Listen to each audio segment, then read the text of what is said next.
There's a reason the sound of a Mustang turning over gives you chills.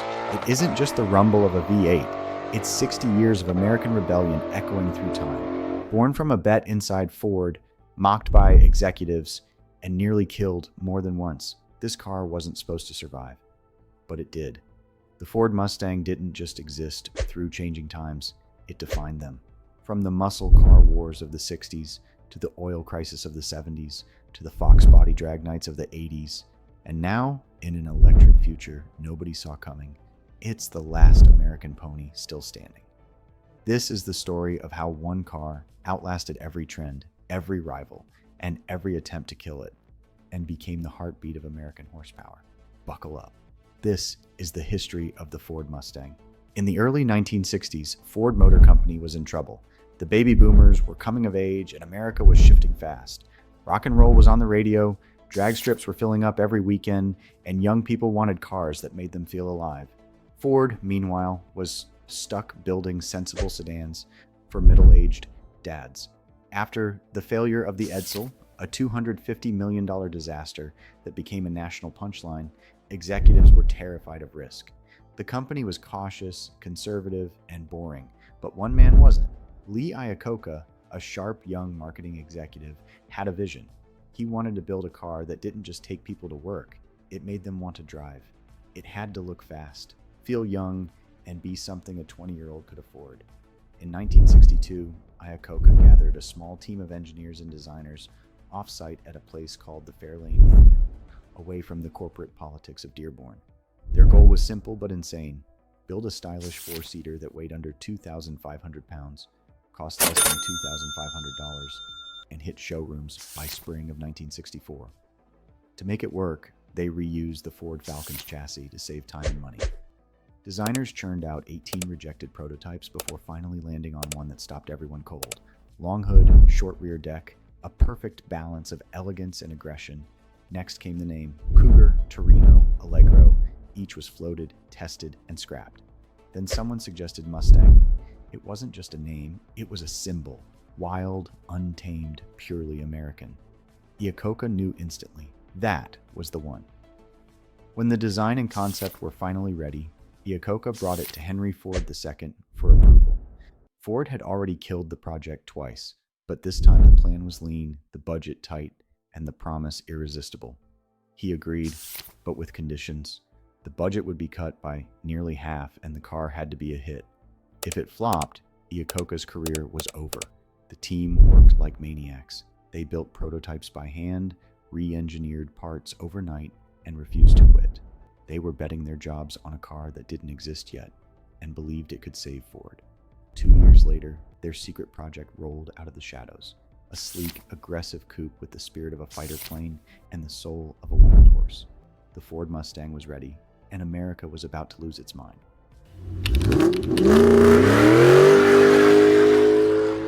April 17, 1964, the New York World's Fair. Crowds packed around Ford's display as the curtain lifted. And there it was, the car that would change everything. The Mustang wasn't just a new model, it was a cultural event. Ford's marketing blitz was unlike anything the industry had ever seen. Ads hit newspapers in over 2,000 cities that same morning. Commercials ran across all 3 major networks at the same time.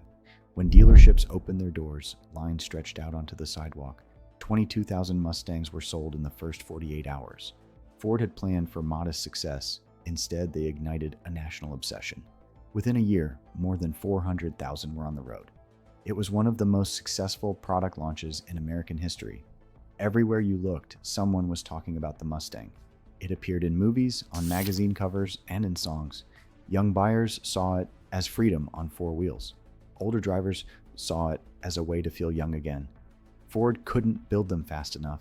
Even the first car ever made, Mustang No. 1, became a legend by accident.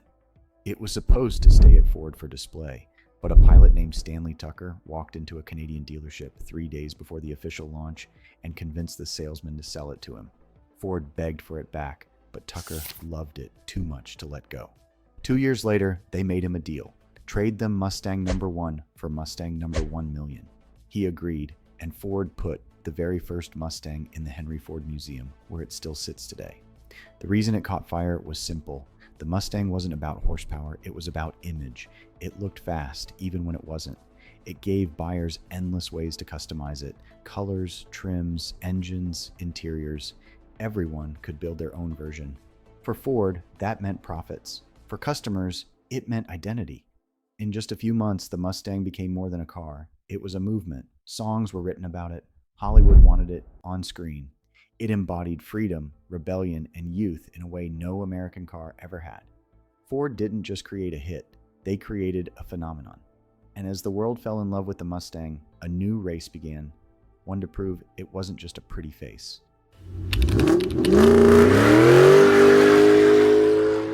The Mustang's early success proved it could sell. But now, Ford had to prove it could perform. The car looked fast, but critics called it a secretary's coupe, more style than substance. That didn't sit well with Lee Iacocca. If the Mustang was going to be a real icon, it needed racing credibility. That's where Carroll Shelby came in. A Texas-born racer turned builder, Shelby was already a legend for turning European cars into American bruisers. In 1965, Iacocca handed him the keys to a stock Mustang and said, "Make it a race car." Shelby did exactly that. His creation was called the GT350, a stripped-down, no-nonsense Mustang with more power, less weight, and zero comfort. It came only in white with blue stripes, packed a high-revving 289 V8, and sounded like thunder trapped in a tin can. It didn't just look mean, it was mean. Ford built 562 of them that first year, and the Mustang instantly went from mall parking lots to racetracks. Then came one of the wildest marketing ideas in car history, the Hertz Rent-A-Racer program. Ford and Shelby built 1,000 black and gold GT350H Mustangs and gave them to Hertz for weekend rentals. For $17 a day, anyone could rent a real Shelby race car. People lined up to get behind the wheel, and plenty of those cars came back with burned clutches, worn tires, and missing parts. Hertz didn't love it, but the stunt made the Mustang famous for all the right reasons. By 1966, the Mustang wasn't just a cool car, it was a movement. Sales soared past 1 million. Ford introduced new body styles, added V8 options, and offered a GT package for buyers who wanted the look and feel of Shelby's cars without the price tag. The Mustang had officially created a new segment, the pony car, affordable performance for the everyday driver. But when the competition showed up, the Camaro, the Firebird, the Challenger, Ford doubled down. They dropped bigger engines, wider stances, and bolder trims. By 1969, the lineup read like a greatest hits album: Mach 1, Boss 302, Boss 429. The Mustang had evolved from a secretary's car into a fire-breathing muscle icon. It had gone from cruising Main Street to dominating racetracks and drag strips across America. The pony had become a purebred racehorse, but every race has a turning point, and as the 1970s rolled in, the road ahead was about to get rough.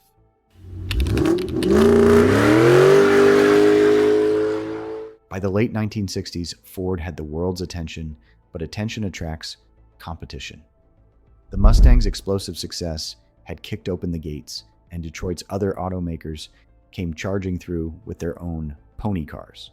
Chevrolet launched the Camaro, Pontiac brought the Firebird, Dodge rolled out the Challenger, and Plymouth threw in the Cuda. Suddenly, Ford wasn't the only cowboy in town. What started as a fun, affordable sports coupe quickly became an arms race. Engines got bigger, tires got wider, and horsepower figures crept into the 400s. It wasn't about who could sell the most cars anymore. It was about who could own the streets and the drag strip. Ford answered with confidence. They dropped the 390 428 Cobra Jet and Boss 429 engines into the Mustang, transforming it from a stylish cruiser into a full-blown muscle car. The Mach 1 became the halo model, loud, powerful, and dripping in attitude. Meanwhile, the Boss 302, created to dominate the SCCA Trans Am series, proved the Mustang could turn as well as it accelerated. In 1970, the Mustang hit its peak. It had something for everyone, from the base coupe to the race-bred Boss models. The brand that began as a modest youth car had evolved into a symbol of raw American power. But power always comes at a price. As the decade turned, the country started to change. Gas prices were climbing, insurance companies began punishing high-horsepower cars with brutal premiums, and a new wave of safety and emissions regulations threatened to choke the life out of Detroit's golden age of muscle. The era of excess was coming to an end, and the Mustang, once the king of the open road, was about to face its toughest opponent yet. Not another rival brand, but a new reality. The oil crisis was on the horizon, and it would force Ford to make a choice: evolve or die.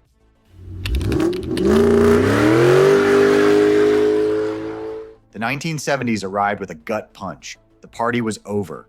The muscle car era, defined by roaring V8s and gas station bragging rights, was about to meet a force it couldn't outrun: reality. By 1973, gas prices had skyrocketed. Lines at fuel stations stretched for blocks, and suddenly nobody cared how fast their car could go. They cared how far it could go on a gallon. Insurance companies were hammering performance cars with massive premiums. The government was cracking down with new safety and emission standards. The very things that made the Mustang great, power, sound, and freedom, were now liabilities. Ford's response came in 1974 with a car few saw coming: the Mustang II. Built on a modified Pinto platform, it was smaller, lighter, and more fuel efficient. Gone were the big blocks and the thunder. The first model year didn't even offer a V8. For many diehard fans, it felt like betrayal. But here's the twist: Ford's gamble worked. While enthusiasts mocked it, buyers lined up. The timing was perfect. The oil crisis had the country in a chokehold, and the Mustang II offered exactly what people wanted: something affordable, stylish, and easy on gas. In its first year alone, it sold nearly 400,000 units and was even named Motor Trend's Car of the Year. The car itself was far from thrilling, but it kept the brand alive when others didn't make it. Chevrolet's Camaro went on hiatus. Dodge and Plymouth would soon abandon their muscle icons entirely. But Ford adapted. By 1975, the company brought back a 302 V8, even if it was choked down by emissions equipment.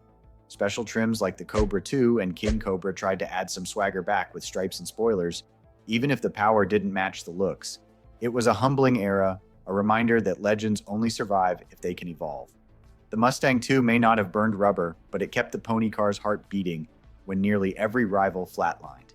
And that lifeline would pay off, because just a few years later, a new kind of Mustang would emerge, one that would take the 1980s by storm and save the brand all over again.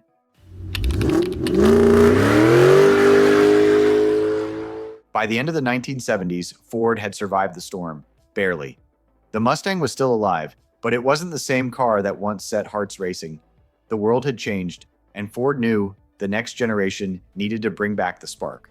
In 1979, that spark came in the form of a brand new platform, the Fox Body Mustang. Sleeker, lighter, and far more modern, it was built for a new era. At first, the power wasn't there. Early models were modest. The performance dulled by emissions rules and rising gas prices. But that didn't last long. By the early 1980s, Ford had rediscovered its backbone. The Mustang GT returned with a vengeance, bringing the 5.0-liter V8 roaring back to life. Suddenly, the streets were filled with the sound of American horsepower again. The 5.0 Mustang became the car of the 1980s, the hero of every Friday night drag race, the poster child of affordable speed. It wasn't just a car, it was a movement. Kids who grew up idolizing the original 60s Mustangs were now wrenching on Fox bodies in their garages. They were fast, cheap to modify, and built to be beaten on. You could run one at the strip on Saturday night, fix it Sunday morning, and drive it to work on Monday. The legend was reborn, but behind closed doors, Ford had other ideas. By the mid-1980s, the company believed the future was front-wheel drive. They started working with Mazda on a replacement, a sleek, efficient coupe called the Ford Probe. The plan was to kill the Mustang name entirely and replace it with this new car. When word got out, fans lost their minds. Car magazines leaked photos, Mustang clubs erupted in protest, and Ford's mailroom filled with angry letters. The message was clear: you don't kill the Mustang. And for once, a corporation listened. Ford pulled the plug on the plan, gave the Probe its own name, and kept the Mustang alive.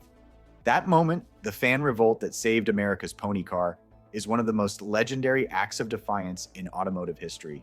The Fox body era ran strong for over a decade, carrying the torch for real, rear-wheel drive American muscle. It became the Mustang of a new generation, leaner, louder, and scrappier. The car had gone from nearly extinct to the symbol of a comeback story only Ford could write. And by the 1990s, the Mustang was ready for yet another transformation, a return to form that would set the stage for its modern legacy.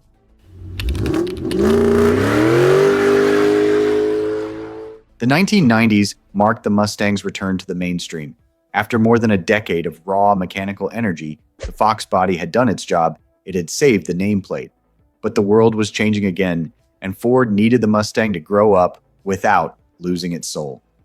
In 1994, the fourth-generation Mustang debuted. It was smoother, more refined, and modernized inside and out.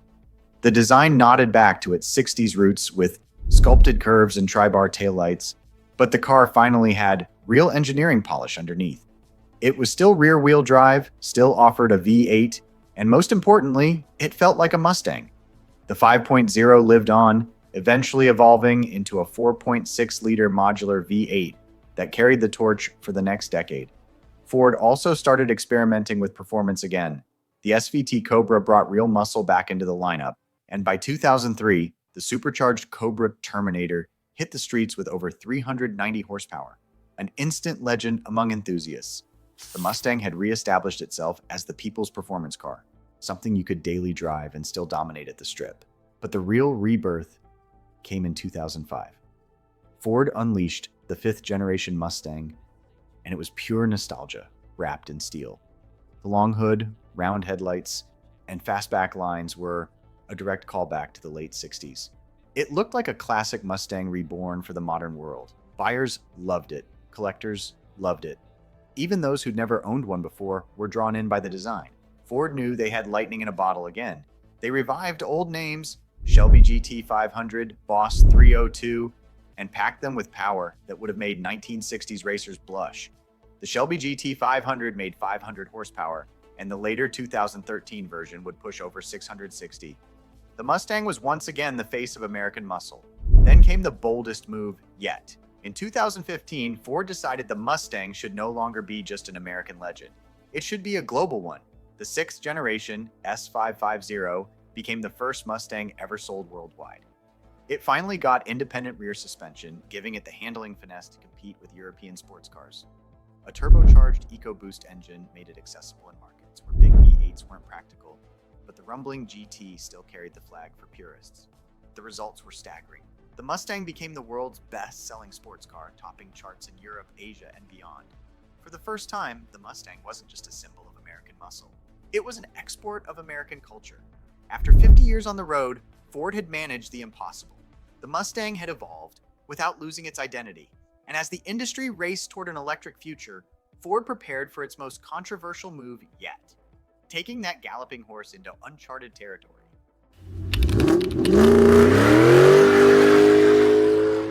60 years after its debut, the Ford Mustang isn't just a car anymore, it's a survivor. Every rival that once chased it has faded into memory. The Camaro is gone. The Challenger has ended its run.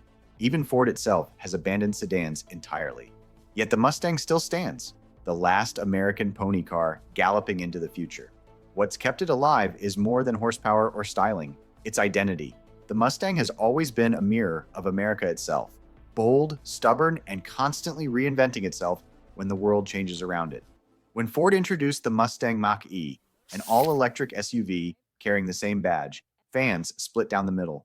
Some called it blasphemy, others called it genius. But even the controversy proved the point. People still cared. After 6 decades, the name Mustang still had the power to start arguments, stir emotion, and spark loyalty. That's rare in any industry, let alone one as ruthless as automotive. Meanwhile, the gas-powered Mustang isn't done fighting. The latest generation, the S650, carries a 5.0-liter V8 that makes over 500 horsepower in the new Dark Horse trim.